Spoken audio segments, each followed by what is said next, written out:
데살로니가전서 2장 1절 말씀 다 같이 한 목소리로 받들도록 하겠습니다.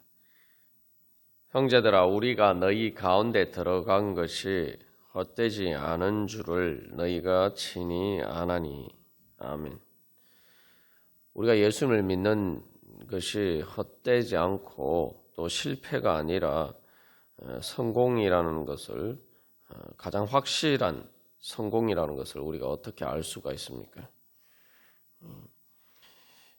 더군다나 이 데살로니가 교회의 상황에서 비춰보면, 또 바울이 데살로니가 교회를 떠난 상황을 보면은 그런 상황 가운데서 어떻게 정말 사도 바울이 복음을 전한 것이, 또 데살로니가 교회 교인들이 그 복음을 믿는 것이 헛되지 않은 줄을 어떻게 알 수가 있습니까? 우리가 예수님을 믿는 것이 정말 실패가 아니고 최종적으로 성공할 것임을 우리가 어떻게 확신할 수가 있습니까? 그 성공의 실체가 무엇일까요? 이미 이제 데살로니가전서 1장 6절에서 성령의 기쁨으로라고 해서, 또 1장 5절에서는 능력과 성령과 성령의 능력, 그래서 바로 그것을 통해서 우리가 헛되지 않은 줄 어떻게 직접 알 수 있는지 사실은 보여주고 있습니다. 그래서 한마디로 말하면은 우리가 예수를 믿는 것이 헛되지 않은 줄 우리가 직접 알고 체험할 수가 있는 것은 성령의 기쁨과 성령의 능력이 있기 때문입니다. 성령의 실체를 통해서 우리가 예수님을 믿는 것이 어떻게 성공인지 우리가 확신할 수가 있죠. 그래서 우리를 하여금 성공하게 만드는, 예수를 믿는 것이 헛되지 않게 만드는 것은 성령의 실체입니다. 성령의 실체라는 것은 성령을 통해서 우리가 거듭난다는 거죠. 거듭나서 우리에게 영생이 주어졌고, 우리가 그 영생을 체험함으로써 바로 우리가 예수님을 믿는 것이 헛되지 않은 줄 우리가 알 수가 있습니다. 우리가 영생이라고 하면 이제 자칫 또 잘못 오해를 하면은 이 죽어서 죽음 이후의 삶에 대해서만 이제 생각하는 경향들이 있습니다. 그러나 영생이라는 것은 말 그대로 하나님의 생명입니다. 그 죽음 이후에 우리가 경험한 죽음 이후에서 우리가 그 영생이 어떤 것인지, 하나님의 생명이 어떤 것인지 가장 우리가 세상 그 영생이 없는 사람들과 차이가 있기 때문에 가장 이제 극명한 차이를 보이기 때문에 우리가 주로 그것에 대해서 생각합니다만, 사실은 이 땅에서 살 때에 우리가 이 영생을 사실은 누리면서 살아가는 것이 신앙생활입니다. 그래서 겉으로 겉보기에는 육신으로 살아가는 삶의 모습만 보면은 영생이 있는 사람과 없는 사람 별로 차이가 없어 보이고, 때로는 이 데살로니가 교회 교인들이나 바울 그의 일행들처럼 영생이 있는데 오히려 그것 때문에 핍박과 환난을 받아서 사는 것이 더 힘들고 어렵게 되는 그런 과정도 있어요. 그러다 보니까 이제 우리가 영생이 지금 이 땅에서 우리가 이미 성령을 통해 거듭남으로 받은 하나님의 생명이라는 사실을 잊어버리고 살 때가 많습니다. 그러나 이 하나님의 생명을, 영생을 얻은 사람은 바로 이 땅에서 살 때에도 그것을 실제로 직접 체험을 한다는 거죠. 그렇기 때문에 내가 예수를 믿는 것이 헛되지 않는다, 그것 때문에 핍박과 환난을 받고 또 어떤 고난이 있을지라도 헛되지 않다라는 것을 분명히 알 수가 있어요. 왜냐하면은 그 하나님의 생명은 그 모든 것들보다 더 크다는 사실, 그리고 그 모든 핍박과 환난과 어떤 수고도 충분히 그것을 위해서 지불할 만한 대가가 있다. 그만큼 귀하다라는 것을 직접 체험하기 때문에. 그래서 우리가 저도 이렇게 체험해 보면은 성령을 통해서 하나님께서 주는 영생은 그 성령의 기쁨과 성령의 능력은 세상의 어떤 좋은 것보다 더 좋고 더 나를 행복하게 만드는 것이다. 그것을 실제로 체험한단 말이죠. 그러니까 그 성령의 기쁨은 세상의 어떤 기쁨보다 더 큰 기쁨을 주기 때문에 내가 예수 믿는 것이 정말 잘했다. 예수 믿는 것 때문에 여러 가지 어려운 일이 있어도 그것은 얼마든지 내가 그 대가를 지불할 만한 가치가 있는 것이다. 그렇게 생각할 수가 있죠. 그래서 이 헛되지 않은 줄 아는 것은 바로 성령을 통해서 하나님의 영생을, 하나님의 생명을 체험할 때 우리가 그것을 알 수가 있습니다. 그래서 이제 이런 관점에서 보면은 이제 이 영생을 체험하면은 왜 헛되지 않은 줄 어떻게 경험하느냐라고 했을 때 그것은 이제 허무함과 대비되는 바로 영생의 기쁨, 바로 믿음의 기억 속에서 살아갈 수가 있다는 것이죠. 세상에서는 기쁜 일이 있고 또 세상에서 성공한 것처럼 보여도 그러나 그 모든 것들이 사실은 허무하게 됩니다. 헛되게 된다는 거죠. 지금 어떤 좋은 일이 있어도 또 과거에 좋은 일이 있었다 하더라도 결국 그것은 영생이 없으면은 허무한 것이 되고 맙니다. 우리 흔히 추억이라고 이야기하는데 추억을 말 그대로 이제 과거의 기억만 좋은 기억으로 남으면은 그것은 어떻게 보면은 또 슬픈 일이죠. 그래서 우리에게 영생이 없으면은 과거의 아름다운 기억들이 있다 하더라도 또 현재 그렇다 하더라도 점점 미래는 더 안 좋아지는 상황이 됩니다. 점점 더 안 좋아져요. 그러니까 이제 과거의 추억이 소중해지고 그러다 보면 결국에 자꾸 퇴행적인 삶을 살게 됩니다. 퇴행적이라는 것은 자꾸 과거로 돌아가고 과거에 머물러고자 하는 거죠. 이스라엘 백성들이 보면은 광야에서 계속 애굽에 살 때가 좋았다. 애굽에 살 때가 좋았다. 그렇게 이야기. 왜냐하면 광야가 애굽에 비해서 여러 가지 삶의 상황들 자체가 좋지 않기 때문이죠. 그렇기 때문에 그들이 이제 과거에 안 좋았던 것, 노예로 살았던 바로의 노예로 살았던 그 안 좋았던 것은 잊어버리고 그냥 과거에 좋았던 것과 현재의 안 좋은 것만 이렇게 대비해서 자꾸 이렇게 과거가 좋았던 것처럼 그래서 자꾸 바로에게 돌아가려고 그거 사실 그런 이스라엘 백성들의 그러한 삶의 자세를 보면은 그게 바로 이제 세상 사람들의 삶의 모습과 비슷하고 또 우리가 예수를 믿는다고 하면서도 제대로 믿지 못할 때에 바로 그러한 삶을 살아가게 됩니다. 결국 우리가 세상에서 아무리 성공해도 죽는 것으로 모든 것이 물거품이 되고 다 사라져 버린단 말이죠.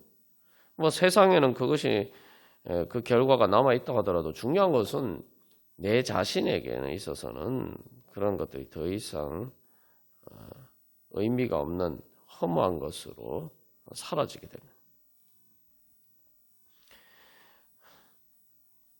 그러나 우리에게 이제 영생이 있고 또 이스라엘 백성들의 그 비유에서 보면은 그 광야의 삶의 이후에 가나안 땅이 있다면은 바로 그것을 바라보면은 사실은 이제 단순히 과거의 추억 속에서 살아가는 것이 아니라 어떻게 더 좋아질 것인가에 대한 소망으로 살아가는 거죠.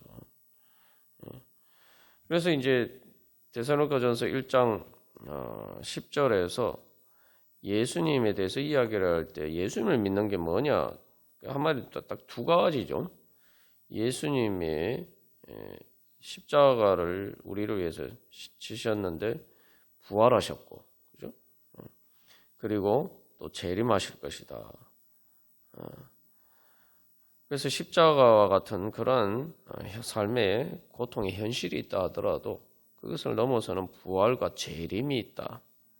그 두 가지를 믿는 것이 바로 예수님을 믿고 사는 거예요. 그게 바로 하나님께서 살아계신 하나님을 믿을 때에 그 살아계신 하나님을 섬길 때에 우리가 바로 그 하나님의 생명을 체험하게 되는데 그 하나님의 생명을 예수님의 부활과 재림을 통해서 체험하게 된다는 거죠. 그게 바로 이제 영생의 체험입니다. 그러면은 부활과 재림을 체험한다는 게 무엇입니까? 부활이라는 것은 원상 회복을, 그러니까 원상 회복을 넘어서 또 원래 좋은 상태를 유지하는 것을 넘어서 더 좋아지는 거예요. 원래 상태보다 더 좋아지는 거예요.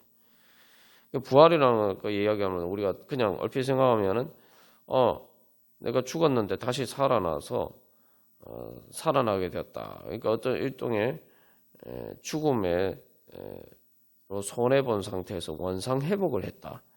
우리가 이렇게 생각할 수 있습니다만 예수님께서 부활하셨을 때 이제는 더 이상 그 과거에 십자가를 지시기 전과 같은 그런 육신으로 부활하신 게 아니죠. 하나님의 영광의 형체로 부활하셨어요. 말 그대로 영생의 생명으로 부활하셨어요.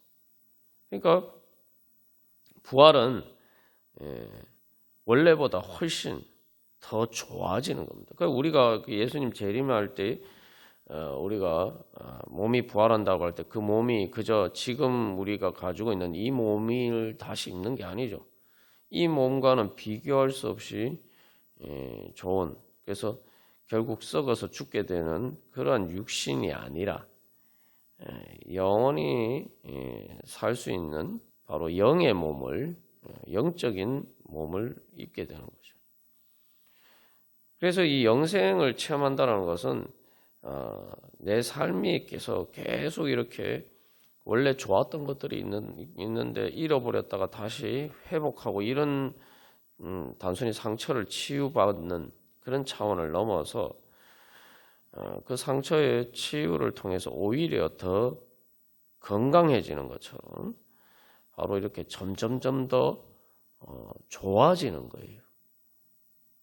그러니까 과거에 단순히 추억에 머무르는 것이 아니라 과거에 하나님께서 주신 은혜에 대한 기억, 그 믿음을 통해서 그것을 기억하고 그 믿음의 근거에서 앞으로 하나님께서 그거 좋았던 것들보다 더 큰 은혜를 주시겠구나 하는 이제 소망으로 미래를 바라보고 그렇게 살아가게 됩니다.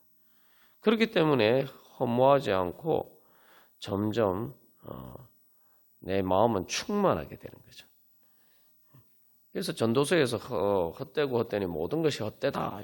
헛된 이유가 뭐냐면은 아무리 좋은 것이 있어도 결국은 다 시간 속에서 흘러가고 사라져 버리기 때문이에요. 말 그대로 해 아래 새 것이 없다. 라는 것이 바로 그런 의미죠. 근데 하나님께서 주시는 성령의 생명의 능력은 바로 점점 날마다 새로운 것이 생기는 것입니다. 날마다 점점 더 좋아지는 것인데 이게 그냥 좋아지는 것이 아니라 우리가 영생이라고 할 때, 영원히 산다라고 할 때 날마다 새로워지고 날마다 더 좋아지는데 이게 무한하게 영원히 날마다 좋아진다는 거예요. 그거 생각해 보면 이거는 그래서 미래를 생각해 보면 죽음으로 모든 것이 허무하게 끝난다 이런 게 아니라 미래를 바라보면은 지금도 이렇게 좋은데 이게 앞으로 이거보다 더 좋아질 것이다. 더 큰 기쁨이 주어지고 더 큰 행복이 주어질 것이다. 이런 걸 생각하면은 오히려 그 소망으로 가슴 벅차게 되는 거예요. 우리가 가슴이 벅차게 오른다 이렇게 얘기한 거 뭡니까? 그게 바로 충만이에요. 그게 이제 허무함과 정반대되는 그 감정이죠. 우리가 예수님을 믿으면은 성령님을 통해서 성령님이 이미 우리 안에 역사를 하시고 그 예수 그리스도의 부활을 부활하게 하신 그 생명이 우리 안에서 역사함으로써 우리 안에서 계속 이 땅에서 여러 가지 상처를 받고 그렇게 하더라도 또 여러 가지 문제가 있어도 그것들을 단순히 치유하는 것을 넘어서 오히려 모든 것이 합력하여 선을 이루고 악을 선으로 바꾸시는 그 하나님의 역사를 통해서 오히려 더 하나님께서는 우리에게 더 큰 은혜를 주시고, 그래서 사도 바울이 고백하는 것처럼 구하거나 생각하는 것보다 더 넘치도록 채워주시는, 그래서 우리가 무엇을 기대하고 상상하든지 그거보다 우리의 기대와 상상의 한계를 초월하는 하나님의 은혜를 경험하게 된다는 거죠. 그럼 경험하면 경험할수록 더 큰 믿음이 생기고 더 큰 소망이 생겨요. 지금도 너무 좋은데 또 하나님께서 얼마나 더 큰 좋은 것을 주실 것인가. 그런 가슴 벅차로는 소망으로 살아가게 됩니다. 그게 바로 그랬었기 때문에 사도 바울이 1장 10절에서 예수 그리스도께서 하늘로부터 강림하실 것을 기다린다. 그 기다리는 소망이 바로 그런 것입니다. 그래서 이 성령을 통해서 우리는 내가 예수 믿는 것이 결코 헛되지 않고 결국은 이게 성공적인 삶이구나라는 것을 내가 현재 미리 체험하게 되는 거죠. 그걸 다른 말로 하면 성령의 보증이라고 해요. 보증. 보증이라는 것이 계약을 하고 미래에 어떤 일이 이루어질 것인데 그것을 반드시 이루어질 것이다 라고 미리 보장하는 거죠. 미래를 보장하는 거예요. 근데 우리가 생각해 보면은 우리 삶에서 미래를 보장해 줄 수 있는 게 무엇이 있습니까? 미래가 보장이 안 되면 우리 삶은 실패로 끝날 수밖에 없겠죠. 뭐 세상 살다가 보면 극단적인 예를 들면 뭐 사기를 당한다거나 뭐 또 사업을 하는데 실패한다거나 이런 것들 다 뭡니까? 미래가 보장이 안 되는 거죠. 그러나 우리가 예수 그리스도의 생명을 얻게 되면은 그 성령을 통해서 하나님께서는 우리의 미래를 보장해 주신다는 거죠. 그럴 때 우리는 이제 1장 5절에서 말하는 그것이 바로 큰 확신입니다. 그렇기 때문에 우리가 이 믿음이 뭐냐라고 다시 한번 생각할 때 믿음과 소망과 사랑은 사실은 이게 다른 것을 이야기하는 것처럼 보이지만 하나님께서 우리에게 주신 영원한 생명의 실체에 대한 다른 면들을 보여주는 것뿐입니다. 그러니까 같은 하나님의 영생의 실체를 과거의 기억이라는 관점에서 보면은 믿음이고 미래에 대한 관점에서 보면은 소망이고 현재의 관점에서 보면 사랑인 거예요. 그래서 우리가 여러 번 나눈 것처럼 그것은 영원한 현실이다. 영원한 현재라는 거죠. 그래서 우리의 믿음이라고 할 때는 단순한 과거의 추억이 아닙니다. 우리의 믿음에는 그래서 앞에서 하는 거죠. 우리의 믿음에는 단순히 내 과거에 대한 기억만 있는 게 아니에요. 이제 우리 예수를 믿는다는 것은 예수님이 이미 이루신 일 있죠. 예수님이 이미 다 이루신 일이 있어요. 우리가 그것을 믿는다는 것은 그것을 이제 그것도 내 기억이 되는 거예요. 내 기억이. 예수님께서 나를 위해서 이루셨기 때문에 그게 바로 내 기억이죠. 내 기억인 거예요. 우리가 예를 생각해 보면은 과거에 우리의 기억이란 게 뭡니까? 내가 과거에 어떤 사람이 나한테 이런 일을 해줬다. 그런 것도 다 기억이죠. 예수님이 나한테 뭔가 해주신 일이 뭡니까? 그것도 기억이에요. 내가 예수님 몰랐을 때는 그런 기억이 없었는데 예수님 믿게 되는 순간 이제 예수님이 나를 위해서 십자가에서 또 부활하심으로 승천하심으로 또 하나님께서 예수님을 통해서 모든 것을 이루셨다. 그게 이제 내 기억인 거예요. 그걸 다른 말로 하면 또 우리가 이제 상속자의 기억입니다. 상속자의 기억. 이게 무슨 말이냐면은 이 상속자의 기억은 상속이라는 건 미래의 일이죠. 그런데 상속자의 기억에는 뭐가 있습니까? 왜 내가 미래에 상속받을 것이라는 것을 어떻게 기대하고 소망할 수 있습니까? 바로 내 아버지, 내 부모를 통해서 내 부모가 이룬 것들에 대한 그것을 내가 사실 물려받는 거죠. 그러니까 내가 부모가 이룬 것은 이미 과거에 이루어진 일이에요. 근데 내가 그 부모와의 내가 부모 자식 간의 관계를 통해서 내가 이제 부모가 이룬 것들이 내 것이 미래에 내 것이 될 것이라는 거죠. 그러니까 그게 바로 상속자의 기억입니다. 상속자의 기억 저는 바로 우리가 하나님의 아버지의 이제 자녀로서 그 상속자가 되는 것이죠. 그래서 그런 관점에서 보면은 이제 예수님이 나를 통해서 이룬 것들이 그저 미래에 이루어질 것이지만 그러나 이미 나를 위해서 이루어진 거예요. 또 다른 예를 들면은 우리가 어떤 계약을 해도 누가 나에게 뭔가를 주겠다 이렇게 약속을 하잖아요. 그 약속을 받은 것은 뭡니까? 과거의 기억이에요. 근데 그 과거의 기억이지만 그것을 통해서 확실하게 보장이 됐을 때 우리는 그 과거에 기초해서 미래에 내가 그것을 받을 것이라는 기대와 소망을 가질 수가 있죠. 그게 바로 믿음입니다. 그래서 우리는 단순한 과거의 추억에서 따라 사는 사람이 아니라 미래의 기억, 바로 믿음에 따라서 바로 살아가는 그러한 삶이죠. 그게 바로 영생의 소망입니다. 우리가 오늘도 주님 앞에 나아갈 때 다시 한번 우리가 그래서 이 신앙생활이라는 것이 그래서 이 영생의 생명이 하나님이 우리에게 이미 주어져 있고 그것이 이제 자라가고 있습니다. 이제 신앙이 성장한다는 것은 내 안에 그 영생의 생명이 점점 자라가는 거예요.